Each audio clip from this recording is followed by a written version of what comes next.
নমস্কার বন্ধুরা, 3 শালিক চ্যানেলে তোমাদের স্বাগত। এই তীব্র গরমে নাজেহাল অবস্থা, মন চায় সব সময় ঠান্ডা খেতে, যেমন কোল্ড ড্রিঙ্কস, শরবত বা আইসক্রিম। আর সব থেকে ভালো হয় নিজেরাই যদি বাড়িতে এই আইসক্রিম বানিয়ে নিই।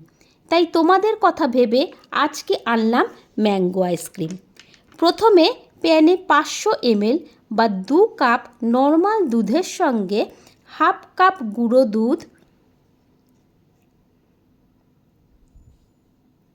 আর হাফ টিস্পুন কর্নফ্লাওয়ার ভালো করে মিশিয়ে নেব।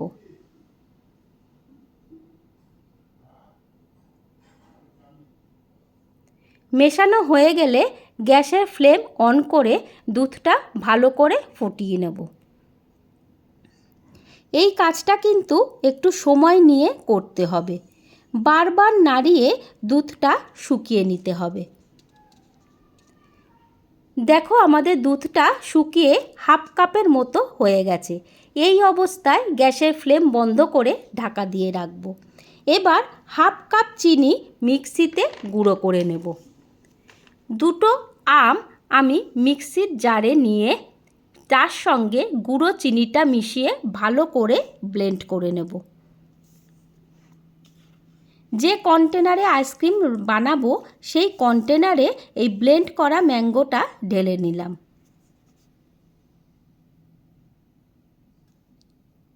কিছু আমন্ড, পেস্তা, কাজু বাদামের টুকরো দিয়ে দিলাম।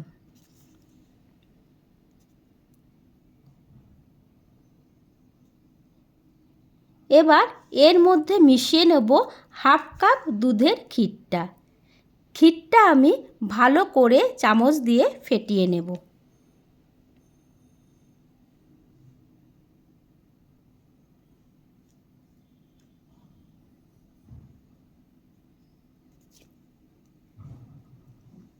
এবার সব কিছু ভালো করে বিট করে নেব।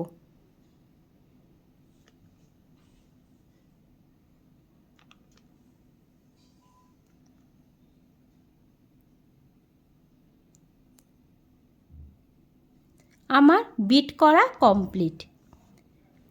ওপর থেকে কিছু আমন্ড, কাজু ছড়িয়ে ডিপ ফ্রিজে রেখে দেব ঢাকনা বন্ধ করে।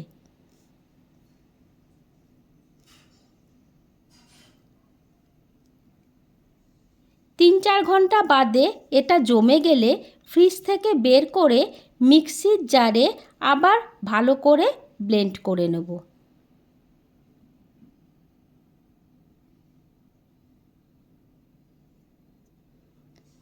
তবে এই ব্লেন্ডটা কিন্তু বেশিক্ষণ করা যাবে না,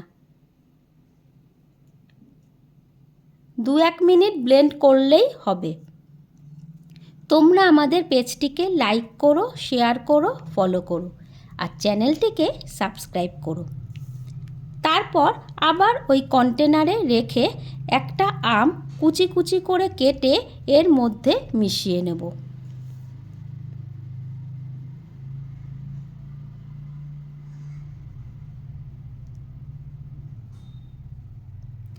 আবারও ওপর থেকে ছড়িয়ে দিলাম আমন্ড, পেস্তা, কাজুর টুকরো।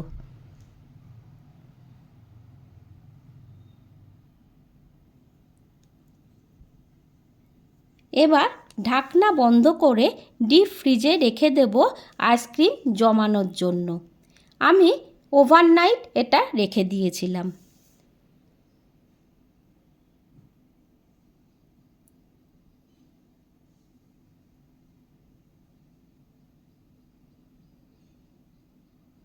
দেখো আমার ম্যাঙ্গো আইসক্রিম রেডি।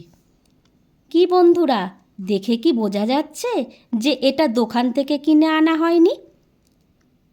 আমি বাটিতে বাটিতে সার্ভ করে দিলাম এই ম্যাঙ্গো আইসক্রিম। দেখতে যতটা লোভনীয়, খেতে ততটাই লাজবাব। তাহলে রেসিপিটা ফলো করে বাড়িতে তৈরি করে নাও এই লোভনীয় delicious mango ice cream. Thank you.